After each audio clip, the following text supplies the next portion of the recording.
अला उखबिरुकुम बिखैरिकुम मिन शर्रिकुम खैरिकुम मन युरजा खैरुहु व यु'मन शर्रुहु व शर्रुकुम मन ला युरजा खैरुहु व ला यु'मन शर्रुहु।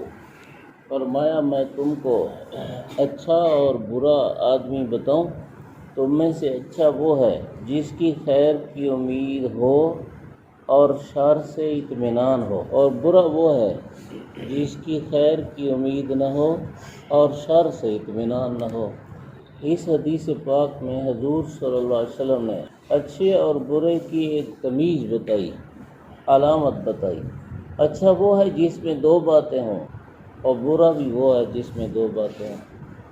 अच्छे में दो बातें कि उससे खैर की उम्मीद हो, यानी उम्मीद हो कि वो खैर पहुंचाएगा, भलाई पहुंचाएगा। आदमी उसके दर पर जाए तो खैर पहुंचेगी, वैसे ही उसकी ज़ात से खैर की उम्मीद हो। दूसरी चीज़ उसके शर से इत्मीनान हो, यानी आदमी मुतमईन हो कि इससे मुझे बुराई नहीं पहुंचेगी। जिससे बुराई से इत्मीनान हो, ये अच्छा आदमी है। हजूर सल्लल्लाहु अलैहि वसल्लम ने कामिल मुसलमान के बारे में फरमाया कि कामिल मुसलमान वो है कि जिसके हाथ और ज़ुबान से दूसरे मुसलमान महफूज हों।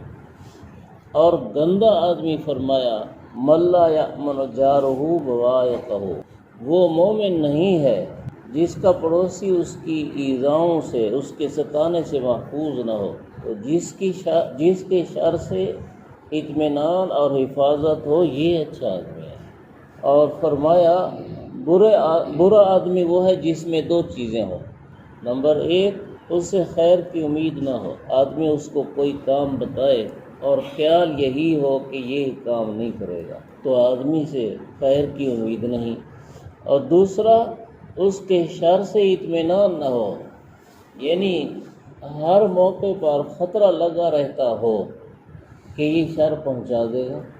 इसके साथ बात करो तो गुस्सा करेगा, गाली दे देगा।